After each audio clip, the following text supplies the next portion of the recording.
اخيرا طلع كل شيء للعلن. زينب بنت الديوانية تصدم الجميع بكلامها عن ابو جنة وتكشف اللعبة وشنو الغاية من انطاها البيت. شوف الفيديو للنهاية واحكم بنفسك. بس بالبداية اضغط على الزر تلقونه جوا صورتي وسووا القلب احمر. اي هذا البيت الهدال يا ابو جنة استحسفت ليش الناس هدالك بيه. البيت ابو جنة؟ صديق كذي يعني هدال البيت يجوز قال لك هاي خطية، ما عندها معين، ما يعني عندها بدون زوج سبب يصرف هيجي؟ عليها.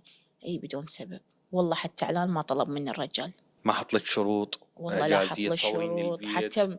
حتى اريد الشبس والاندوم انا سويت له، حتى ما قال لي سوي لي. أشياء. تدري هسه تجيني عروض يقولوا لي سوي لنا اعلان على الشبس، بيعطوني مبالغ، استحي من ابو جنة.